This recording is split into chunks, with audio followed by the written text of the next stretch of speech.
तो आप सभी उम्मीद करता हूँ बढ़िया ही होगे। आपका फिर से स्वागत है EAB क्लासेस में।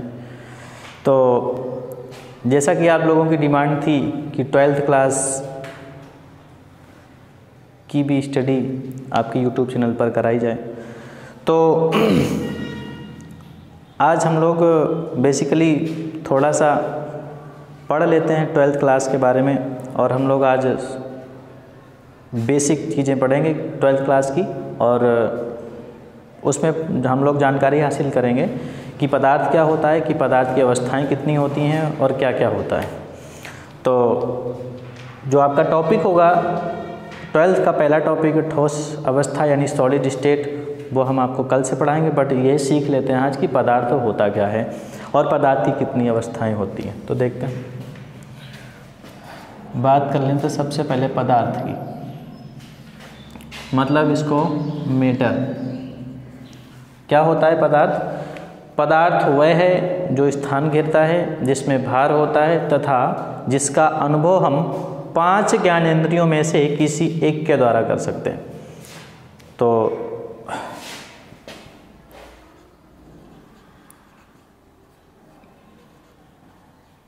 पदार्थ वह है जो स्थान घेरता है तथा एक चीज़ और लिखता है, जिसमें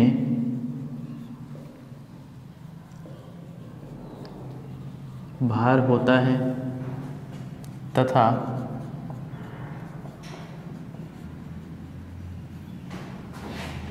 जिसका अनुभव हम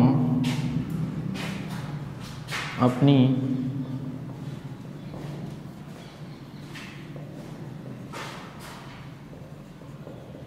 पांचों ज्ञानेंद्रियों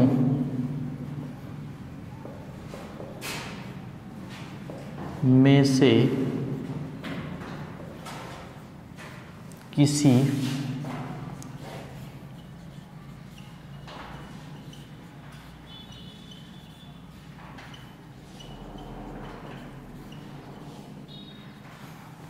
पदार्थ वह है जिसका जो स्थान घेरता है, जिसमें भार होता है तथा जिसका अनुभव हम अपनी पांचों ज्ञानेंद्रियों में से किसी एक के द्वारा कर सकते हैं। मतलब कहने का होगा कि हम जो हमें आँखों से दिखाई दे, कानों से सुनाई दे या जिसका हम अनुभव कर सकें, वो कहीं ना कहीं पर पदार्थ होता है। अब हम लोग बात कर लेते हैं कि पदार्थ की अवस्थाएं कितनी होती हैं। तो पदार्थ की बेसिकली आपने 9th 10th में या इससे छोटी क्लासों में आपने पदार्थ की 3 अवस्थाएं पढ़ी होंगी। एक पढ़ी होगी आपने ठोस, दूसरी होती है द्रव और तीसरी होती है गैस। इसके बाद में आगे सीखते हैं, चौथी होती है प्लाज्मा और 5वीं होती है बोस आइंस्टीन संघनित अवस्था। और सबसे लास्ट जो अवस्था होती है जिसका नाम होता है फर्मियोनिक संघनित अवस्था। ये जो आपकी अवस्था है, अभी आपके बुक में भी अवस्था का वर्णन नहीं किया गया होगा।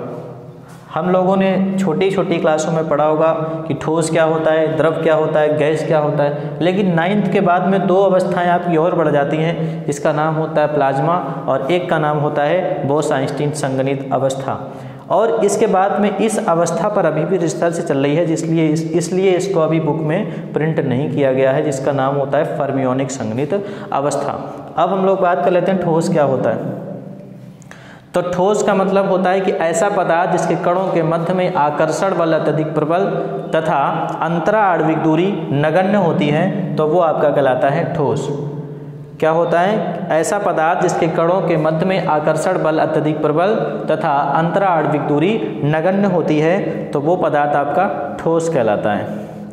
इसके बाद ठोस पे ही चर्चा कर लें तो ठोस क्या बताएं कि ऐसा पदार्थ जिसके कणों के मध्य में आकर्षण बल अत्यधिक प्रबल तथा अंतरा आणविक दूरी नगण्य होती है, ठोस कहलाता है। देखते हैं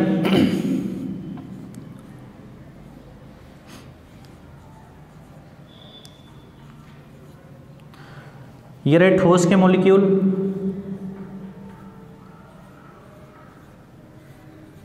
ये रहे द्रव के मॉलिक्यूल और ये रहे गैस के मॉलिक्यूल। तो ठोस के बारे में अभी हमने आपको बताया कि ठोस क्या होता है, ऐसा पदार्थ जिसके कणों के मध्य में आकर्षण बल अत्यधिक प्रबल परंतु अंतरा आणविक दूरी नगण्य होती है, वो आपका कहलाता है ठोस। तो देखो आकर्षण बल का मतलब होता है जैसे मान लें ये ए पार्ट और ये बी, तो दो मॉलिक्यूल हैं, इनके मध्य में जो देखो आकर्षण बल इतना प्रबल होता है कि तभी तो पास पास में होंगे, आकर्षण होगा तभी तो पास पास में होंगे, और इनके मध्य में कोई भी गैप नहीं है, मतलब अंतरा आणविक दूरी कैसी होगी, नगण्य होगी। अब अच्छा इसके हम एक प्रॉपर्टी की बात कर लें। जो आपका ठोस होता है, ठोस की एक प्रॉपर्टी होती है कि इसका गलनांक उच्च होता है। क्यों? इतना तो सभी जानते हैं कि गलनांक होता है उच्च। गलनांक उच्च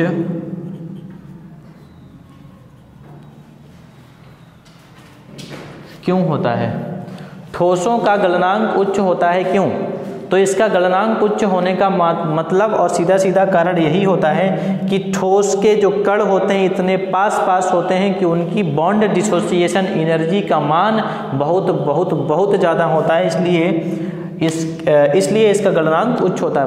बॉन्ड डिसोसिएशन एनर्जी का मतलब होता है बंध वियोजन ऊर्जा, यानी बंध वियोजन ऊर्जा का मान ज़्यादा होता है। बंध वियोजन ऊर्जा का मतलब होता है कि जो परमाणु या अणु आपस में जुड़े होंगे उनको अलग करने के लिए ऊर्जा की भी आवश्यकता ज़्यादा होती है, उसी का नाम होता है बॉन्ड डिसोसिएशन एनर्जी या बंध वियोजन ऊर्जा। अब हम लोग बात करते हैं द्रव की। द्रव क्या होता है? ऐसा पदार्थ जिसके कणों के मध्य में आकर्षण बल ठोस की अपेक्षा कम, आकर्षण बल ठोस की अपेक्षा कम परंतु गैस की अपेक्षा ज़्यादा होता है। ऐसा पदार्थ जिसके कणों के मध्य आकर्षण बल ठोस की अपेक्षा कम परंतु गैस की अपेक्षा ज़्यादा होता है, और अंतरा आणविक दूरी ठोस की अपेक्षा, अंतरा आणविक दूरी, बात पे ध्यान देना, ठोस की अपेक्षा अंतरा आणविक दूरी ज़्यादा परंतु गैस की अपेक्षा फिर भी कम होती है। एक बार फिर से, ऐसा पदार्थ जिसके कणों के मध्य में आकर्षण बल ठोस की अपेक्षा कम और गैस की अपेक्षा ज़्यादा होता है, और अंतरा आणविक जो दूरी होती है वो ठोस की अपेक्षा ज़्यादा और गैस की अपेक्षा कम होती है, तो ऐसा पदार्थ आपका द्रव पदार्थ कहलाता है। दूसरी बात कर लें गैस की, तो गैस ऐसा पदार्थ जिसके कणों के मध्य में आकर्षण बल ना के बराबर और अंतरा आणविक दूरी बहुत ज़्यादा होती है, तो वो पदार्थ आपका गैस कहलाता है। अब बात कर लें प्लाज्मा। प्लाज्मा एक प्रकार की गैसीय अवस्था है। प्लाज्मा एक प्रकार की गैसीय अवस्था है जो कि अत्यंत उच्च ताप पर संभव होती है। प्लाज्मा एक प्रकार की गैसीय अवस्था है जो कि अत्यंत उच्च ताप पर संभव होती है, जिसमें गैसों के जो कण होते हैं वो धनायनों के रूप में मौजूद होते हैं। जैसे हम लोग बात कर लें कि ये मेरे पास जैसे सूर्य होगा, तो सूर्य के प्रकाश में तो बहुत सारी गैसें होती हैं, सूर्य के प्रकाश में बहुत सारी गैसें होंगी। जैसे हम लोग मान लेते हैं H2 गैस, सूर्य के प्रकाश में हाइड्रोजन भी गैस होगी। अब इसमें होता क्या है, हाइड्रोजन जो गैस होती है, ये हाइड्रोजन गैस इस फॉर्म में एग्जिस्ट नहीं करती है। हाइड्रोजन और हाइड्रोजन दोनों के दोनों मॉलिक्यूल अलग हो जाते हैं, परमाणु जो इनके होते हैं वो अलग अलग हो जाते हैं। क्यों? क्योंकि इसका तापमान टेम्परेचर उच्च होता है। अब हम लोग बात कर लेते हैं कि जो हाइड्रोजन होगा इसका टेम्परेचर इतना ज़्यादा होता है, टेम्परेचर इतना ज़्यादा होता है कि ये इस फॉर्म में भी एग्जिस्ट नहीं करता। इसमें होता क्या है कि इसके पास भी एक इलेक्ट्रॉन छूट जाता है, यानी H+ बनाता है, H+ और एक इलेक्ट्रॉन रिलीज हो जाता है। पदार्थ की इसी अवस्था का नाम ही क्या होता है? प्लाज्मा अवस्था।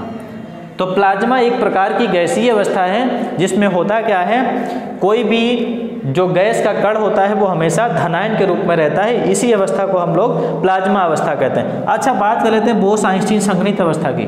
तो बोस-आइंस्टीन संघनित अवस्था क्या होती है? पदार्थ की सबसे ठंडी अवस्था की बात की जाए तो पदार्थ की सबसे ठंडी अवस्था होती है आपकी बोस-आइंस्टीन संगणित अवस्था। पदार्थ की सबसे ठंडी अवस्था की अगर बात की जाए तो बोस-आइंस्टीन संगणित अवस्था होती है। इसमें इसका टेम्परेचर कितना होता है, -273 केल्विन। बोस-आइंस्टीन संगणित अवस्था एक बार फिर से रिपीट करते हैं कि पदार्थ की सबसे गर्म अवस्था प्लाज्मा होती है, लेकिन पदार्थ की सबसे ठंडी अवस्था बोस-आइंस्टीन संगणित अवस्था होती है, जिसका न्यूनतम टेम्परेचर कितना होता है, -273 केल्विन होता है। अब हम लोग बात कर लेते हैं फर्मियोनिक संगणित अवस्था की। फर्मियोनिक संगणित अवस्था क्या होती है?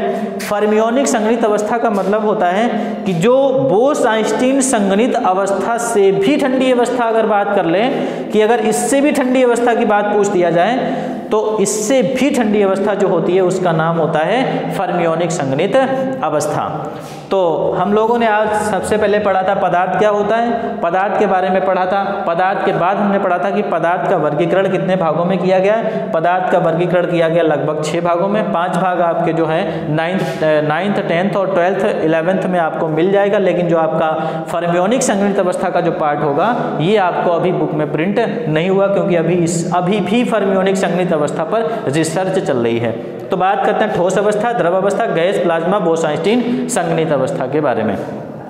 पढ़ लिया आपने ठोस का गलनांक उच्च होता है। क्यों उच्च होता है? क्योंकि ठोस के जो कण होते हैं उनकी बंध वियोजन ऊर्जा बहुत ज़्यादा होती है, और बंध वियोजन ऊर्जा का मतलब होता है बॉन्ड, मतलब जो उनके बीच में बंधन बंधा है उस बंधन को तोड़ने के लिए हमें ऊर्जा की भी आवश्यकता ज़्यादा होती है, और उस ऊर्जा को तोड़ने के लिए हमें उस बंध को तोड़ने के लिए हमें ऊर्जा की भी आवश्यकता ज़्यादा पड़ेगी, इसलिए इसका गलनांक उच्च होता है। तो ठोस ये हो गया। द्रव क्या होता है? द्रव का मतलब होता है कि पदार्थ की वह अवस्था जिसमें मतलब कणों के बीच में आकर्षण बल अत्यधिक प्रबल नहीं होता है। क्यों नहीं? क्योंकि ठोस का सबसे प्रबल होता है, ठोस के बाद में आता है द्रव। तो द्रव का अंतरा आणविक जो दूरी होती है वो गैस की अपेक्षा कम परंतु ठोस की अपेक्षा ज़्यादा होती है। गैस में क्या होता है? अंतरा आणविक दूरी बहुत ज़्यादा होती है परंतु आकर्षण बल बिल्कुल भी नहीं होता है। प्लाज्मा एक गैसीय अवस्था है जो कि अत्यंत उच्च ताप पर संभव होती है, जिसमें गैस के कण धनायन के रूप में मौजूद होते हैं। बोस-आइंस्टीन संगणित अवस्था का मतलब होता है कि ये पदार्थ की सबसे ठंडी अवस्था होती है, जिसका न्यूनतम तापमान कितना होता है, -273 केल्विन। तो आज के लिए बस इतना ही। मिलते हैं अगली क्लास में। कल आपको 12th का पहला चैप्टर सॉलिड स्टेट के बारे में बताया जाएगा। Thank you very much.